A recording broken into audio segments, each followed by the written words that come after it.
नमस्कार मित्रांनो, अंजना कश्यप नावाची महिला आजकाल न्यूज चॅनलच्या माध्यमातून तिथल्या समाजामध्ये घडलेली घटना लोकांपर्यंत पोहोचवायचं काम त्या पत्रकारितेचं आहे. तीच अंजना कश्यप नावाची महिला म्हणते की ही पत्रकारिता लोकशाहीचा चौथा आधारस्तंभ आहे ना, ती विकली गेली आहे, राजकीय नेत्यांनी विकत घेतली आहे. मग राजकीय नेत्यांनी विकत घेतली आहे ती राजकीय नेते तिथल्या समाजामध्ये लोकांचा आवाज बनायचं होतं, त्यावेळेस राजकीय नेत्यांचा आवाज होतो. समाजामध्ये घडलेली घटना त्या समाजाला असं म्हणायचं होतं, त्यावेळेस राजकीय नेत्यांचा आवाज बनण्याचं काम केलं. मग अंजना कश्यप नावाच्या महिलेचं वाक्य हे माझं नाही, अंजना कश्यप नावाची महिला म्हणते की राजकीय नेत्यांची बुटे इतके टाकली की बुटे चाटून चाटून वैतागले, आता मी समाजामध्ये घडलेली घटना लोकांपर्यंत पोहोचवणार. पण आजही टीआरपी आणि युट्यूब मध्ये व्ह्यूज मोजण्यासाठी फक्त आम्हाला मिरची आणि मसाला लावून फक्त बातमी विकली जाते. म्हणूनच व्यासपीठाला विषय मिळतो पत्रकारिता आणि समाज. नमस्कार, माझं नाव विश्वास दसुडे. माझ्या स्पर्धेच्या विषयाकडे होत असताना विषयाला प्रश्न करत असताना आपली सर ही इथल्या समाजामध्ये पहिलगाममध्ये झालेल्या आक्रमणामध्ये भारतीय पर्यटक फिरण्यासाठी जातात. तुम्ही हिंदू आहात का मुसलमान आहात असं मला विचारता.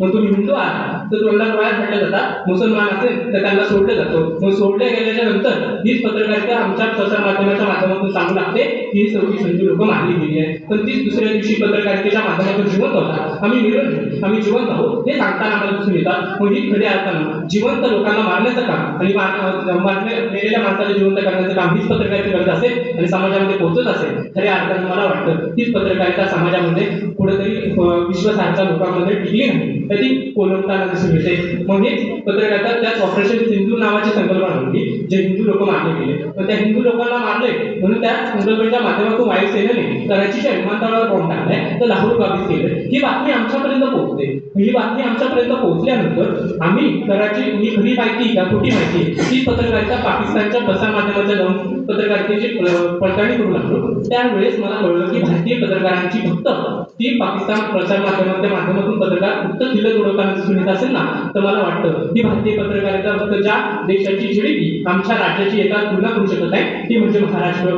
ती म्हणतात पाकिस्तानच्या प्रसार माध्यमाच्या माध्यमातून तेच महाराष्ट्राच्या मुंबईमध्ये राहून भारतीय पत्रकार ते कराचीच्या विमानतळावर बॉम्ब टाकतात तर लाहोर काबीज करताना दिसून येतात. ही बातमी ज्यावेळेस समाजामध्ये पोहोचते आणि खोटी अफवा तिथे समाजामध्ये पोहोचली, म्हणूनच खऱ्या अर्थानं लोकांचा विश्वास हा पत्रकारितेवर उडल्याला दिसून येतो. मग याच विषयाकडे ज्यावेळेस भारतीय जगाच्या पाठीवर पत्रकारितेच्या स्वातंत्र्याच्या बाबतीत मी पडताळणी करू लागलो सर, त्यावेळेस भूटानचा 143, भारताचा 158 तर नेपाळचा 143 क्रमांक आमच्या स्वतंत्र्याच्या पत्रकारितेच्या स्वतंत्र्याच्या बाबतीत देखील आम्ही किती मावो हे आम्ही तुम्ही सर्वांनी जाणून घेणं महत्वाचं वाटतं. मी ही पत्रकारिता तुमच्या आवाच्या अवस्थेचा बोलू लागते. मग बिहारमध्ये झालेल्या 29,000 एकरची जमीन त्यावेळेस त्या अडाणी ग्रुपने विकत घेतली गेली. मग पत्रकारितेच्या माध्यमातून आम्हाला काय दाखवलं गेलं की येत्या काळामध्ये बिहारला रोजगार येणार आहे, बिहारला येत्या काळामध्ये स्वस्त वीज मिळणार आहे. आजही देखील बिहारमध्ये 4 युनिटने वीज विकली जाते. पण पत्रकारितेच्या समाजामध्ये सांगण्याचं काम काय होतं ते 10 लाख ते तोडली गेली, कित्येक शेतकऱ्यांच्या जमिनी गेल्या. मग आजही देखील शेतकरी आजही आवाज उठवताना दिसतो. हीच आमच्या पत्रकारितेचं काम आहे का? सृष्टी जयंत देशमुख नावाची महिला जिल्हा अधिकारी 21 नोव्हेंबर 2021 मध्ये बदली जाते.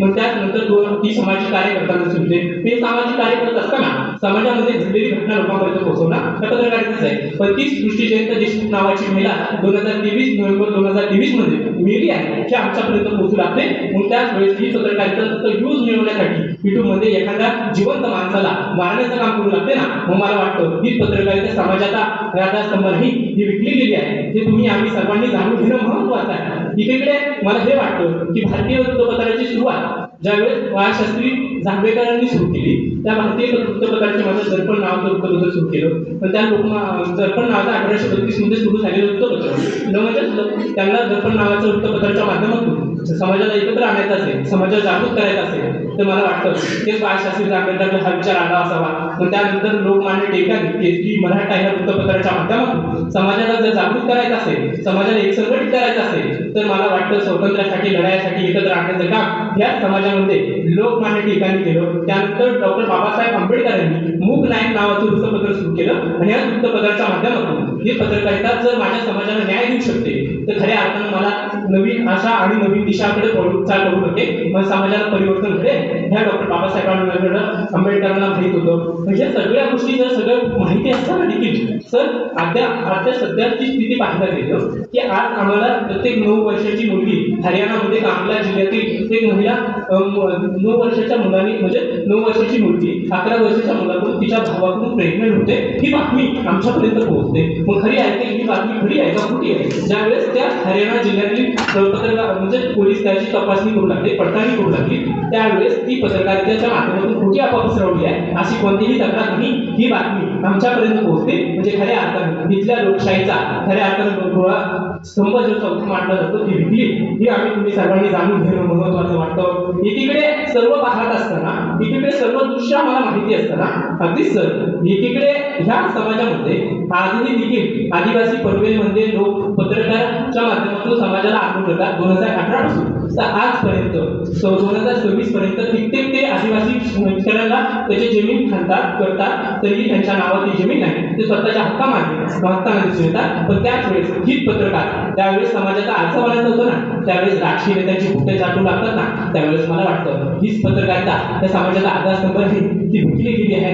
हे तुम्ही आम्ही सर्वांनी जाणून घेणं महत्वाचं वाटतं. विषयाच्या शेवटी विषयांची रजा घेताना इतकंच म्हणावं वाटतं. अगदीच तर ह्या समाजामध्ये आज तुम्ही सर्वांच्या हातामध्ये युट्यूब, फेसबुक, ट्विटर हे सगळं आमच्या हातामध्ये आहे. पण आजही देखील आमच्या युवा त्याच्याच युट्यूबच्या माध्यमातून काही पत्रकार बनले गेले, पण त्यांना पत्रकारितेचं काही माहिती नाही. पण ते समाजामध्ये फक्त पैसे कमवण्याच्या माध्यमातून युट्यूबमध्ये व्ह्यूज वाढवण्याच्या माध्यमातून ती फक्त मोठी अफवा पसरवण्याचं काम करतात आणि त्याच्या माध्यमातून पैसे कमवतात. म्हणजे एखादी पत्रकारितेच्या माध्यमातून घडलेली घटना दुसऱ्या जिल्ह्यामध्ये घडली असेल ते या दुसऱ्या जिल्ह्यामध्ये घडली गेली ही माहिती आमच्यापर्यंत पोहोचली जाते. मग खऱ्या अर्थानं आजही देखील पत्रकारिता समाजाला सामाजिक न्याय देण्याचा तर खड्ड्यात रस्ते की रस्त्यात खड्डे हे तुम्ही सर्वांनी जाणून घेणं गरजेचं आहे. हे सांगण्याचं काम ह्या पत्रकारितेचं आहे, ह्या समाजाचा आधारस्तंभाचं आहे. पण आज तीच पत्रकारिता जर आज विकली गेली असेल तर खऱ्या अर्थानं समाजाचा आरसा कोण राहणार हे तुम्ही आम्हाला जाणून घेणं महत्वाचं आहे. मग शेवटी इतकंच म्हणावं असं वाटतं की आम्ही इथं सर्व बसलोय युट्यूब, फेसबुक, ट्विटरच्या माध्यमातून आम्ही आणि वर्तमानपत्रही देखील वाचतो, प्रसारमाध्यमही देखील वाचतो. त्याच्या माध्यमातून हीच पत्रकारितेच्या माध्यमातून आम्ही सर्वांनी एकत्र येऊन एखादी खोटी माहिती असेल त्या खोटी माहिती त्या ज्या एखाद्या पत्रकाराने पसरवली त्याच्याकडे पाहणं, त्याच्या वाचण्याकडे दुर्लक्ष करणं आणि एखादी खरी माहिती पत्रकार समाजामध्ये पोहोचत असेल त्याला प्रोत्साहन देणं, तेव्हाच खऱ्या अर्थानं आपल्या समाजाचा चौथा